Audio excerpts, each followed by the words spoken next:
नमस्कार, म दर्शन उपाध्याय, नेकपा पुनर्गठित नेकपा माओवादी केन्द्रको सचिवालय सदस्य। आज संसारका मजदुर एवं भन्ने मुद्दाहरूका साथ चारवटा पार्टी एकता घोषणा कार्यक्रम पत्रकार सम्मेलनका सभापतिको आसन ग्रहण गरिदिनु हुन म पुनर्गठित नेकपा माओवादी केन्द्रका प्रमुख सल्लाहकार विनोद प्रसाद आचार्यज्यूलाई हार्दिक अनुरोध गर्दछु। त्यसैगरी पुनर्गठित नेकपा माओवादी केन्द्रका अध्यक्ष कमरेड भविश्वर पराजुलीलाई प्रमुख आसन ग्रहण गरिदिन हार्दिक अनुरोध गर्दछु। त्यसैगरी नयाँ नेपाल राष्ट्रिय पार्टीका प्रतिनिधि सुदर्शन पौडेलज्यूलाई पनि आसन ग्रहण गरिदिन हार्दिक अनुरोध गर्दछु। त्यसैगरी नेपाल श्रमजीवी पार्टीका महासचिव रवि दहाडज्यूलाई पनि आसन ग्रहण गरिदिन हार्दिक अनुरोध गर्दछु। त्यसैगरी नेपाल कम्युनिस्ट पार्टी गणतान्त्रिकका महासचिव शोभित पराजुलीज्यूलाई पनि अतिथिको आसन ग्रहण गरिदिन हार्दिक अनुरोध गर्दछु। र यहाँहरू पत्रकार मित्रहरू सबैलाई हार्दिक स्वागत गर्दै म यो पत्रकार सम्मेलनको जुन संयुक्त पार्टी एकता कार्यक्रमको संयुक्त घोषणापत्र छ, त्यो घोषणापत्र यहाँहरू समक्ष प्रस्तुत गरिदिनु हुन सम्पूर्ण चारै पार्टीको तर्फबाट पुनर्गठित नेकपा माओवादी केन्द्रका अध्यक्ष कमरेड भविश्वर पराजुलीज्यूलाई म हार्दिक अनुरोध गर्दै म संयुक्त प्रेस वक्तव्य उहाँलाई टक्राइदिन्छु। धन्यवाद। बसेर भन्नु।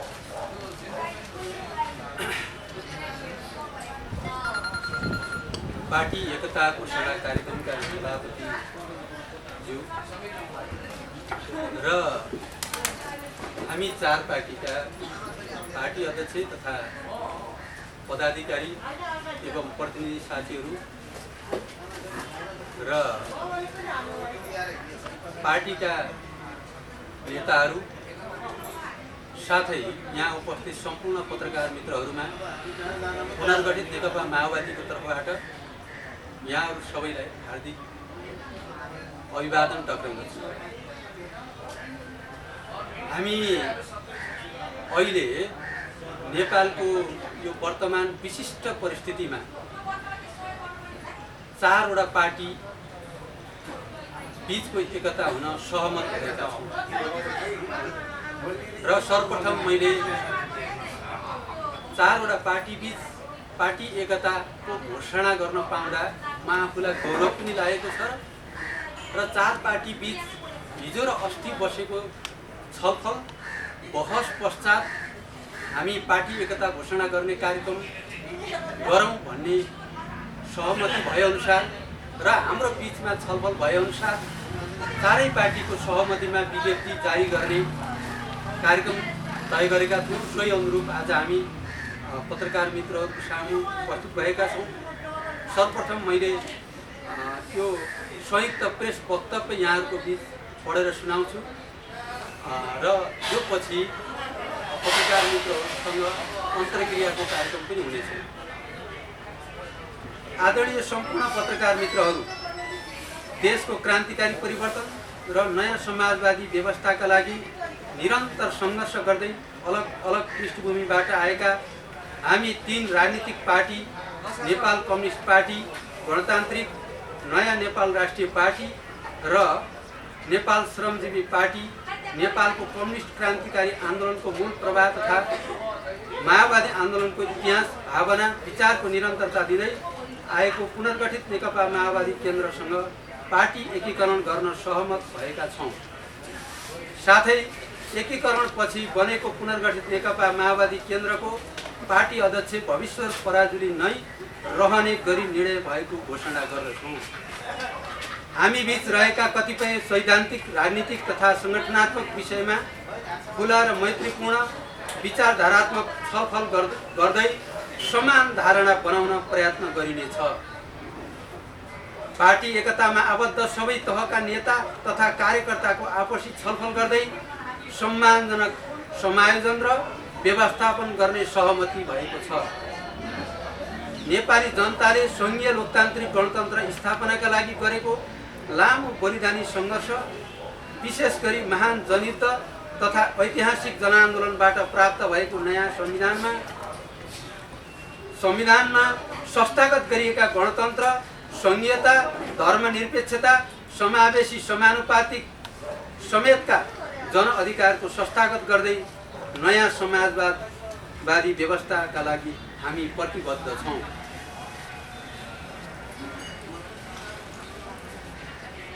र हामी चारवटा पार्टीको सरस्वती नाम यहाँ मैले विज्ञप्तिमै भने र फेरि पनि म भन्छु। भविश्वर पराजुली अध्यक्ष, पुनर्गठित नेकपा माओवादी केन्द्र। कृष्ण कौडेन्ने अध्यक्ष, नेपाल कम्युनिस्ट पार्टी गणतान्त्रिक। हिमलाल शर्मा अध्यक्ष, नेपाल श्रमजीवी पार्टी। सुन्दर थापा अध्यक्ष, नयाँ नेपाल राष्ट्रिय पार्टी। हस्त, धन्यवाद।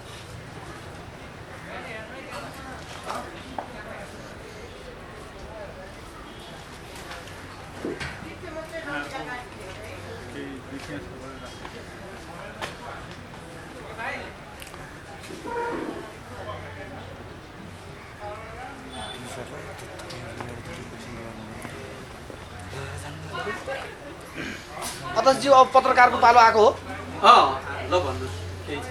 तपाईँहरू पुनर्गठित नेकपा माओवादी केन्द्र भन्दै गर्दा यो पुनर्गठित माओवादी केन्द्र अहिले मैले 3 जनाको नाममा सुनिरहेको छु। गोपाल किरातीको नाममा पनि पुनर्गठित यो माओवादी केन्द्रको नाममा छ। उता कर्णजित बुढाथोकीले पनि मेरो पार्टी भन्दै हिँडेका छन्। तपाईँहरू पुनर्गठित भनेर लागिरहनु भएको छ। खास यसको विशेषता चाहिँ के हो? मुख्यतः 2075 जेठ 3 गते तत्कालीन एमाले र तत्कालीन नेकपा माओवादी केन्द्रबीच पार्टी एकता सम्पन्न हुँदा हामी एकतामा गएनौँ। कतिपय वैचारिक असहमति, सैद्धान्तिक असहमतिका कारण हामी तत्कालीन एकतामा समावेश हुन सकेनौँ। तर प्रचण्डले नेतृत्व गरेको नेकपा माओवादीमा हामी थियौँ र प्रचण्ड नेकपा एमालेसँग पार्टी एकता गरिसकेपछि केही सैद्धान्तिक र वैचारिक असहमतिका बावजुद हामी नेकपा माओवादी केन्द्रलाई निरन्तरता दिन थाल्यौँ। त्यो क्रममा एउटा कार्यकालसम्म गोपाल किराती, कर्णजित सबै हुनुहुन्थ्यो र हामी बिचमा फेरि सैद्धान्तिक वैचारिक असहमति रह्यो र पुनर्गठित नेकपा माओवादी केन्द्रलाई हामी निरन्तर अगाडि बढाइयो र यहाँसम्म आइपुग्दाखेरि यो पार्टीको एउटा साङ्गठनिक संरचना, सैद्धान्तिक र वैचारिक पक्षलाई चाहिँ आत्मसात गर्दै अहिले 3वटा थप कम्युनिस्ट पार्टीहरू हामीसँग एकता हुन तयार हुनुभएको छ। र मुख्यतः यो यहाँसम्म आइपुग्दा यहाँहरूलाई म के भन्न चाहन्छु भने हिजोका सबै माओवादीहरू यसमा एकत्रित हुन, एकताबद्ध हुन, सङ्गठित हुन तयार भएको अवस्था र अन्य कम्युनिस्ट पार्टीहरू पनि नेकपा माओवादी केन्द्रसँग एकताबद्ध भएर जान तयार रहेको हुनाले यो पुनर्गठित नेकपा माओवादी केन्द्र नै अहिलेको चाहिँ भविश्वर नेतृत्वको नेकपा माओवादी केन्द्र नै नेकपा माओवादी केन्द्रको मूल प्रवाह हो। तपाईँहरूलाई यही रूपमा म जानकारी। कम्युनिस्टहरू प्राय चाहिँ पद नपाएपछि फुट्छन् भन्ने चाहिँ आरोप छ। तपाईँहरू पनि त्यसकै लागि फुटेको र फेरि अहिले बजारमा हल्ला चाहिँ भविश्वरलाई केपी ओलीले मन्त्री दिने र अनि त्यसपछि त्यहाँ जाने भन्ने हल्ला पनि छ। के हो यो वास्तविकता? कम्युनिस्ट पार्टी र तपाईँहरूको बिचको चाहिँ यो अलिकति केही कुराहरू भनिदिनुहोस् न मलाई। धन्यवाद। तपाईँको पहिलो प्रश्न, अब पद र सत्ताको लागि, मुख्यतः पदको लागि कम्युनिस्टहरू फुट्छन् भन्ने कुरा जुन गर्नुभयो, जहाँसम्म यसो हेर्दाखेरि कम्युनिस्ट आन्दोलनको इतिहास हेर्दाखेरि टुटफुट विभाजनको इतिहास छ, त्यो देखाएको छौँ हामीले र यसो हेर्दा हो पनि भन्ने छ। तर वास्तवमा चाहिँ सर्वहारा श्रमजीवी वर्गको राज्य सत्ता प्राप्तिको निम्ति र मुख्यतः यो गणतन्त्र, सङ्घीय लोकतान्त्रिक गणतन्त्र ल्याउनुको निमित्त कम्युनिस्टहरू एक भएका छन्। पार्टीगत रूपमा विभाजन भए पनि अब मुख्यतः देश र जनताको निम्ति आमूल परिवर्तनको निम्ति अथवा सामाजिक न्याय स्वरूपको परिवर्तनका निमित्त कम्युनिस्टहरू एक भएका छन्। त्यो इतिहासहरू हाम्रो सामु छ र फेरि हामी इतिहासका टुटफुट विभाजनलाई हेर्दाखेरि अब नयाँ कम्युनिस्टहरू र राष्ट्रवादीहरू एक हुनुपर्छ भन्ने चाहिँ धारहरू अथवा त्यो महाध्रुवीकरणको अभियान पनि चलेको छ र त्यो प्रक्रिया पनि हामीले देखेका छौँ। तर अहिले हामी जसरी आयौँ हाम्रो यसो हेर्दाखेरि सत्ता अथवा कुर्सीको लागि नभएर मुख्यतः हामी यो देशमा जनवादी सत्ता प्राप्तिको निम्ति जनयुद्ध अगाडि बढायौँ, जनयुद्धलाई अगाडि बढायौँ। जनयुद्धको जगमा चाहिँ सङ्घीय लोकतान्त्रिक गणतन्त्र स्थापना भयो। त्यसपछि प्रचण्डजीहरू जानुभयो। तर हामीले के भन्यौँ भने यो माओवादी जनयुद्ध र माओवादी आन्दोलन ठुलो त्याग तपस्या र बलिदानबाट निर्माण भएको आन्दोलन हो।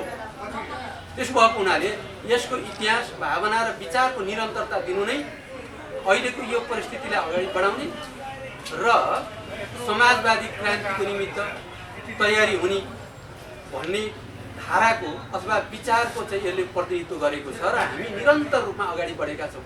यद्यपि हामी थोरै भए पनि त्यो विचारलाई हामीले निरन्तर अगाडि बढाएका छौँ र यो विचारका आधारमा अहिले देशभरिका वामपन्थीहरू राष्ट्रवादीहरू हाम्रो धारमा, हाम्रो विचारमा, हाम्रो पार्टीमा एकीकृत भएर जाने, एकताबद्ध भएर जाने क्रम सुरुवात भएको छ र अहिले हिजो र अस्ति मात्रै 3वटा कम्युनिस्ट पार्टी हाम्रो पुनर्गठित नेकपा माओवादी केन्द्रमा एकीकृत भएर जाने सहमति भएको छ। यो एउटा यसको लागि हाम्रो गौरवको कुरा। अब दोस्रो कुरा, अब अहिले अलिकति बजारमा आयो र मैले पनि सुने, अब पुनर्गठित नेकपा माओवादी केन्द्रको अध्यक्ष अथवा पुनर्गठित नेकपा माओवादी केन्द्र उनी नेतृत्वको चाहिँ नेकपामा जाने र भविष्य मन्त्री हुने भन्ने जुन बजार हल्ला छ, त्यो अहिलेसम्म हाम्रो पार्टीमा त्यो विषयमा छलफल भएको छैन।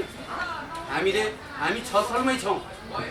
अहिले त हामी मुख्यतः राष्ट्रवादीहरू वामपन्थीहरूलाई एकताबद्ध गर्ने र देशको यो अवस्थालाई चाहिँ नयाँ ढङ्गले अगाडि बढाउने, गणतन्त्रलाई संस्थागत गर्ने, शान्ति स्थायित्व र समृद्धिको दिशामा देशलाई अगाडि बढाउने, राष्ट्रिय स्वाधीनतालाई रक्षा गर्ने र देशलाई समाजवादी दिशामा अगाडि बढाउने हाम्रो पार्टीको मूल नीति हो।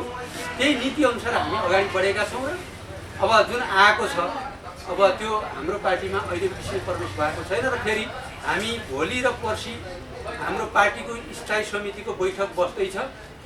त्यो पार्टीको बैठकमा अहिलेको पछिल्लो राजनीतिक घटनाक्रमको विषयमा व्यापक गम्भीर बहस छलफल हुनेछ र हामी त्यो बैठकपछि हाम्रो बैठकको निर्णय यहाँहरू सामु राख्नेछ। यो अहिले घोषणा भएको एकता घोषणा कार्यक्रम जुन छ, यसमा एकता भएका पार्टीहरू सबै कम्युनिस्ट ब्याकग्राउन्डबाट आएका हुन् कि अरू कुनै राष्ट्रवादी ब्याकग्राउन्डबाट आएका पनि हुनुहुन्छ तपाईँहरू? उहाँहरू अब मुख्यतः वामपन्थी कम्युनिस्ट आन्दोलनको ब्याकग्राउन्डबाट आएको हुनुहुन्छ र करिब पार्टीको नाम फरक भए पनि सङ्घीय लोकतान्त्रिक गणतन्त्र स्थापनाका निम्ति हामी कोही एकै ठाउँमा थियौँ र कोही भिन्न भए पनि हामीले त्यो सङ्घीय लोकतान्त्रिक गणतन्त्र स्थापनाका लागि हामी एक थियौँ।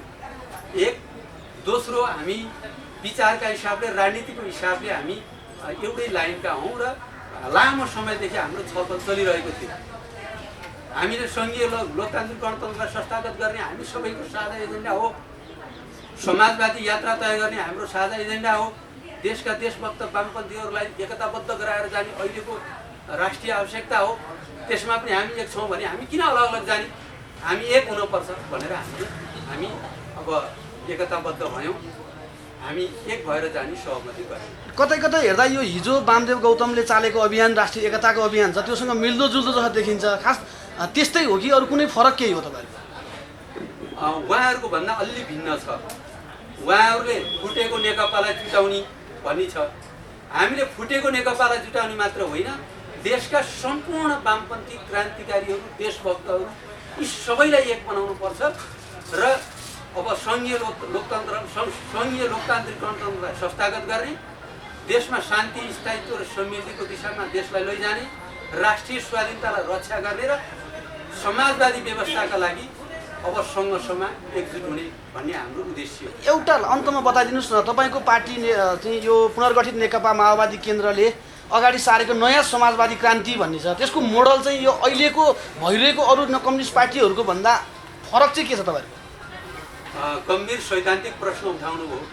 कम्युनिस्टहरूले चाहिँ अब हामीले हिजो जनवादी व्यवस्थाका निम्ति लड्यौँ र जनवादी व्यवस्था एक प्रकारको पुँजीवादी व्यवस्था हो। राष्ट्रिय पुँजीको विकास गरेर हामी समाजवादमा जान सकिन्छ र समाजवादमा जानभन्दा पहिला हाम्रो जस्तो भू राजनीति भएको र अर्थतन्त्रको विकास भएको र उत्पादक शक्तिको विकास भएको देशमा हामी चाहिँ यो जनवादको एउटा चरण पार गरेपछि मात्रै समाजवादमा जान सकिन्छ भनिएको थियो र त्यो अभ्यासले हामीलाई सैन्य लोकतान्त्रिक गणतन्त्रसम्म ल्यायो र अब हामी सबै कम्युनिस्टहरू देशभक्तहरू सबैले के भनिरहेका छौँ भने अब हामी समाजवादमा जानुपर्छ। तर हामीले भन्दै आएको कम्युनिस्टहरूले भन्दै आएको वैज्ञानिक समाजवाद ल्याइहाल्न हामीले सक्दैनौँ। त्योभन्दा पहिला एक चरणको एउटै देशमा मात्रै लागू गर्न सकिने खालको चाहिँ नयाँ समाजवादको चरण पार गर्नुपर्छ। त्यसलाई हामीले नयाँ समाजवाद भनेर जानुपर्छ भन्ने हाम्रो विश्लेषण हो। यो किन भनियो त भन्दाखेरि अब हाम्रो संविधानमै स्पष्ट उल्लेख छ अब हामी र यो देश समाजवादतिर उन्मुख हुनुपर्छ भनेर भनिएको छ। यसको अर्थ के हो भन्दाखेरि अब नेपालका सबै राजनीतिक पार्टी कम्युनिस्ट पार्टीहरूको मुख्य राजनीतिक कार्यदिशा समाजवादतिर जाने हुनुपर्छ भन्ने हो र त्यही हिसाबले हामीले हाम्रो पार्टीको मूल नीति नयाँ समाजवादी व्यवस्था र त्यसको निमित्त अब हामी सङ्घर्ष गर्नुपर्छ र सबैलाई त्यसैमा एकताबद्ध गर्नुपर्छ भन्ने हाम्रो मूल धारणा हो। अब संसद अहिले विघटन भएको छ, यो तपाईँहरूको पार्टीको धारणा के छ? यो विषयमा म पार्टीको अध्यक्षको हिसाबले भन्नुपर्दाखेरि पार्टीको यही विषयमा पार्टीले स्थायी समितिको बैठक आह्वान गरेको छ र त्यही विषय प्रवेश गराइन्छ र व्यापक छलफल बहस गरेर पार्टीको औपचारिक धारणा बैठकपछि यहाँहरू सामु हामीले प्रस्तुत गरिनेछ। अहिले यो विषयमा म केही नभनौँ। अब जस्तो अहिले पुनर्गठित नेकपा माओवादी अब सोझो हिसाबले गर्दा अब प्रचण्ड माधव नेपालसित एकता गर्नुपर्ने जस्तो देखिन्छ। अब सिधा हेर्दाखेरि अब तपाईँहरू कता कता यता केपी ओलीतिर जाने भन्ने जस्तो पनि हाम्रो बजारको हल्ला त्यस्तो छ। तपाईँ त्यसमा के छ? अहिले मैले भनिसकेँ, योभन्दा पहिले भनिसकेँ। अब नेकपा विभाजन जस्तो देखिएको छ विभाजनै भनेर हामीले नभनौँ। अहिले अब सबभर हाम्रो कामना के हो भने अझै पनि नेकपा एक होस् भन्ने हाम्रो चाहना हो र हामीले हाम्रो तर्फबाट हामीले अब यसलाई चाहिँ एकता बनाउनै बाहिरबाट चाहिँ भूमिका खेल्नुपर्छ भन्ने हाम्रो धारणा हो। एक अर्को ओलीमा जाने, ओली नेतृत्वको नेकपामा जाने, उता चाहिँ माधव प्रचण्डको चाहिँ नेकपामा जाने भन्ने कुरा चाहिँ अहिले पार्टी अध्यक्षको हिसाबले यो विशिष्ट परिस्थितिमा र स्थायी समितिको बैठक भोलि नै सुरुवात हुने भएको हुनाले अहिले यो विषयमा केही नगरौँ। तर अब प्रचारमा त जे पनि आउँछ, तर पार्टीको आधिकारिक धारणा बनाइसकिएको छैन। बैठकबाट हामीले आधिकारिक धारणा हामी बनाउँदैछौँ।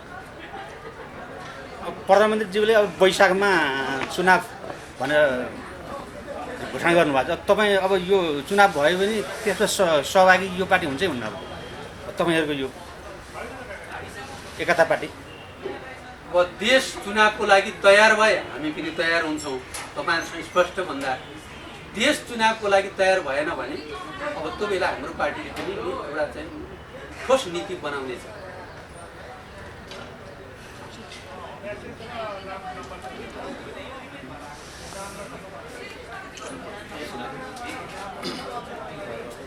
र अन्त्यमा अब करिब सकियो होइन।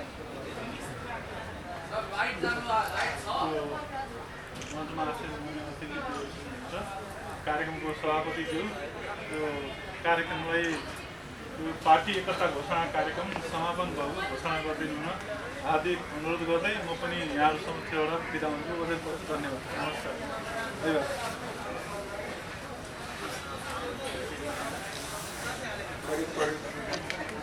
कार्यक्रममा एकता पनि भयो। सक्या यसमा म सभापतिको हैसियतले एकता भएकोमा सबैलाई शुभकामना पनि दिन्छु र यो एकता कायम रहिराखोस् भन्दै आफ्नो कुरा यहाँ र आजको सभा पनि